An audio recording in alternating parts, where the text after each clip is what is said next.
ইসলামের এমন এক সময় ছিল যখন প্রায় প্রতিটি বড় বিজ্ঞানী মুসলমান ছিলেন। যেমন আজ ইহুদিরা বিশ্বের প্রতিটি ক্ষেত্রে উন্নতি করছে, তেমনি এক সময় ছিল যখন মুসলমানরা বিশ্বের প্রতিটি ক্ষেত্রে শীর্ষে ছিল। এই সময় মুসলমানরা বিশ্বের এই বিশাল অংশের ওপর শাসন করত, যাকে বলা হয় the golden age of Islam. ৬৬১ খ্রিস্টাব্দ, যখন আমার মওলা আলী রাদিয়াল্লাহু আনহু-এর ইন্তেকালের পর মুয়াবিয়া ইবনে আবু সুফিয়ানের হাতে ক্ষমতা আসে। মুয়াবিয়া বনু উমাইয়া গোত্রের অন্তর্ভুক্ত ছিলেন।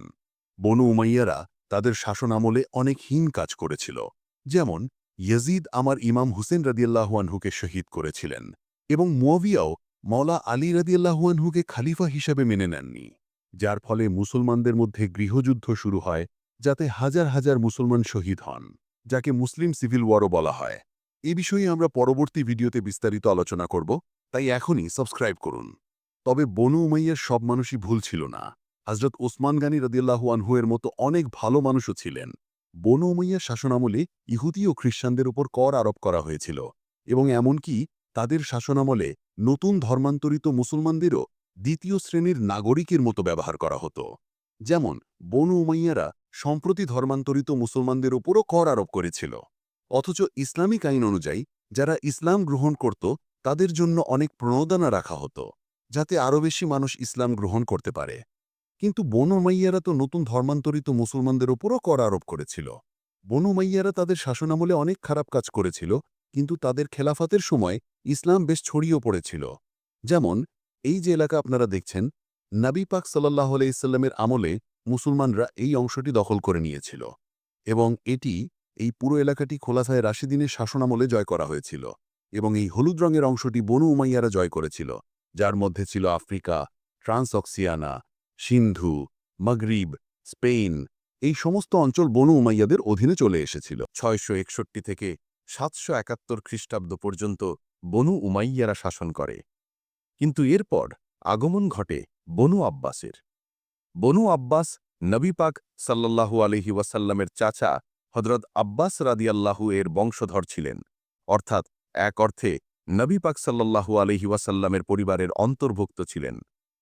বনু আব্বাসরা বিশ্বাস করত যে যেহেতু তারা নবী পাক সাল্লাল্লাহু আলাইহি ওয়াসাল্লামের বংশধর, তাই খেলাফতও তাদের হাতে থাকা উচিত।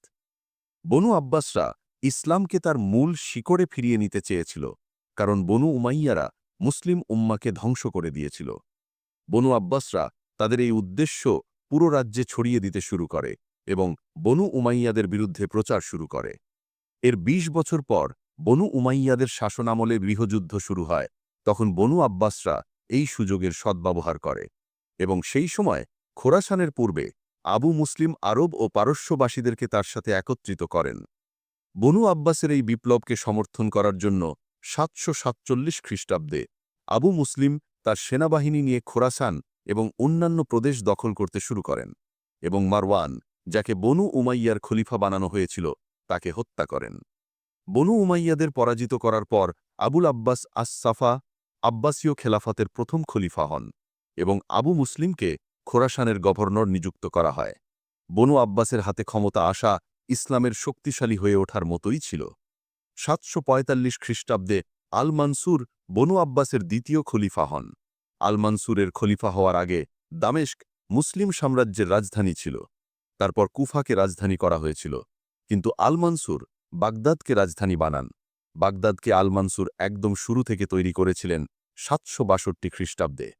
আল মানসুর এই শহরটিকে কৌশলগতভাবে টাইগ্রিস নদী থেকে ৩২ কিলোমিটার দূরে তৈরি করেছিলেন।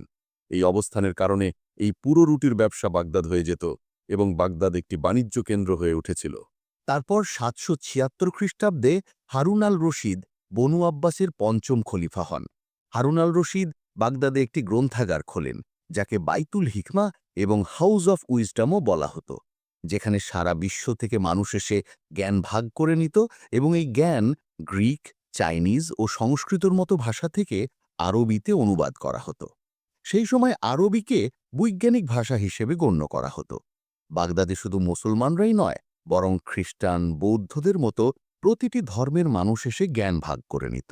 দর্শন, সাহিত্য, গণিত, বিজ্ঞান, শিল্পকলা, স্থাপত্য, রসায়ন, জ্যোতির্বিজ্ঞানের মতো প্রতিটি ক্ষেত্রে মুসলমানরা উন্নতি করতে শুরু করে। যেমন আল খাওয়ারিজমি, যাকে বীজগণিতের জনক বলা হয়, যিনি গণিত, জ্যোতির্বিজ্ঞান, ভূগোল, পলিমাথের মতো সব বিষয়ে বিশেষজ্ঞ ছিলেন, তাকে বাগদাদের লাইব্রেরি হাউস অফ উইজডমের প্রধান করা হয়েছিল। এই যে অ্যালজেব্রা শব্দটি, এটি আরবি শব্দ আল জাবর থেকে এসেছে। আল খাওয়ারিজমির বইগুলো গণিতকে সম্পূর্ণ বদলে দিয়েছিল। ইবনুল হাইথ্যাম, যিনি একজন খুব বড় জ্যোতির্বিজ্ঞানী ও গণিতবিদ ছিলেন, যার থেকে লিওনার্দো দা ভিঞ্চির মতো চিন্তাবিদরাও অনুপ্রাণিত হয়েছিলেন, তাকে ফাদার অফ অপটিক্সও বলা হয়। ইবনুল হাইথ্যাম ১০০,০০০ খ্রিস্টাব্দেই বলে দিয়েছিলেন যে মানুষের চোখ কিভাবে কাজ করে। তার কারণেই ক্যামেরা ও মাইক্রোস্কোপ উদ্ভাবিত হয়েছে। এমনকি বিশ্বের প্রথম ক্যামেরা ইবনুল হাইথাম বহু বছর আগেই আবিষ্কার করেছিলেন। ইবনে সিনা, যিনি একজন খুব বড় চিকিৎসক এবং দার্শনিক ছিলেন, যাকে ফাদার অফ আর্লি মেডিসিনও বলা হয়, সম্প্রতি কোভিড-19-এর সময় যে কোয়ারেন্টাইন করা হয়েছিল তা ইবনে সিনা শত শত বছর আগেই তার বইয়ে বলে দিয়েছিলেন। এবং তার বক্তব্য ছিল যে কোয়ারেন্টাইন হল রোগ প্রতিরোধের সর্বোত্তম উপায়। তার মতে প্রতিটি রোগ ছোট কণা দ্বারা ছড়ায়, যা মানুষের চোখ দেখতে পায় না। কিন্তু আশ্চর্যের বিষয় কি জানেন? এই আবিষ্কারটি মানুষ শত শত বছর পর জানতে পারে, আর ইবনে সিনা সেই যুগেই এটি প্রকাশ করে দিয়েছিলেন। ইবনে রুশদাও ইসলামের একজন খুব বড় পণ্ডিত ছিলেন। ইবনে রুশদ অ্যারিস্টটলের অনেক ধারণাও অনুসরণ করেছিলেন এবং তিনি একজন পলিমাথ ও আইনজ্ঞও ছিলেন। আল জাহারাভি, যাকে আধুনিক অস্ত্রোপচারের জনকও বলা হয়, ইউরোপে তার বই থেকে শিখে মানুষ অস্ত্রোপচার করত। একইভাবে ইবনে বতুতাও একজন পর্যটক ছিলেন, যিনি সারা বিশ্ব ভ্রমণ করতেন, যেমন আফ্রিকা, ইউরোপ, এশিয়া এবং বিভিন্ন জায়গার সংস্কৃতি সম্পর্কে লিখতেন। এই বইগুলো থেকে মুসলমানরা সেই জায়গাগুলো সম্পর্কে অনেক কিছু জানতে পারত।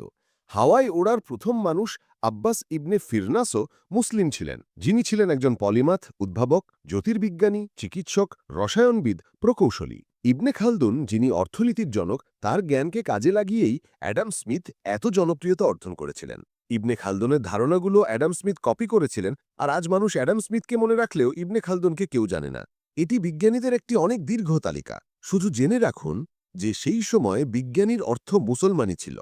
এই সময় মুসলমানরা অনেক কিছু আবিষ্কার করেছিল: উইন্ডমিল, ক্যামেরা, বীজগণিত, গিটার, সিরিঞ্জের মতো হাজার হাজার জিনিস সেই সময় মুসলমানরা আবিষ্কার করেছিল।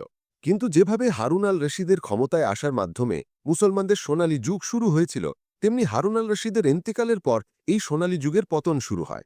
হারুন আল রশিদের এন্তেকালের পর পরবর্তী খলিফার জন্য যুদ্ধ শুরু হয়। পরবর্তী খলিফা হওয়ার জন্য হারুন আল রশিদের পুত্ররা নিজেদের মধ্যে যুদ্ধ শুরু করে দেয় এবং এভাবেই বনু আব্বাসে গৃহযুদ্ধ শুরু হয়। এরপর আব্বাসীয় খেলাফত দুর্বল হতে থাকে। কিন্তু আব্বাসীয় খেলাফতের আসল পতন ঘটে যখন মঙ্গলরা আব্বাসীয় খেলাফত আক্রমণ করে। মঙ্গলরা বনু আব্বাসের শেষ খলিফা আল মুতাসিমকেও হত্যা করে এবং এমনকি মঙ্গলরা বাগদাদের গ্রন্থাগারেও আগুন ধরিয়ে দিয়েছিল।